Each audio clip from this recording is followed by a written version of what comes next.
जी हाँ दोस्तों, मैं आज आप सभी को एक अच्छी खबर बताने जा रहा हूँ जो कि बहुत कमाल की है। तो खेसारी लाल पहुँचे नेपाल शूट अपने स्टेज शो करने और वहाँ पे हंगामा हो गए किसी कारणवश नहीं, कोरोना के कारण दर्शक लोग पागल हो गए। सब कुछ जला वला दिए, सब नष्ट कर दिया। और मैं आप सभी को बता दूं कि खेसारी लाल जिस स्कॉर्पियो से आए थे उस स्कॉर्पियो को भी जला दिया गया। देख रहे हैं आप वीडियो में किस तरह वो जल रहे हैं। तो खेसारी लाल का स्कॉर्पियो सहित उसमें जला दिया गया। और मैं आपसे और इन लोगों की वजह से इसमें बताइए, अगर मैं आया और मुझे प्रशासन, पूरे नेपाल के प्रशासन 20 लोग आकर घेर लिए कि आप नहीं जा सकते, क्योंकि कोविड के लिए ऑलरेडी कार्यक्रम कैंसिल किया गया था। ये लोग जबरदस्ती कर रहे हैं और हम आपको नहीं जाने देंगे।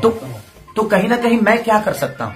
मैं तो आउट जलाए, क्योंकि ये दर्शक लोग ने 500 रुपया देकर टिकट कटाए थे देखने के लिए खेसारी लाल यादव को, और कोरोना के चलते नहीं देख पाए। इसीलिए गुस्से में वो सब ऐसा तांडव किया, ऐसा कहर उठाया और ये सब उन लोगों को करना पड़ा।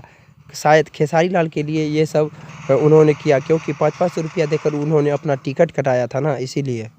पूरी जनता से मैं क्षमा प्रार्थी मांगता हूँ कि मेरी गलती नहीं है, आप लोग मुझे दोषी ना समझें, क्योंकि मैं आपके प्यार और आपके मोहब्बत के लिए, आपके मनोरंजन के लिए दिनों रात मेहनत करता हूँ।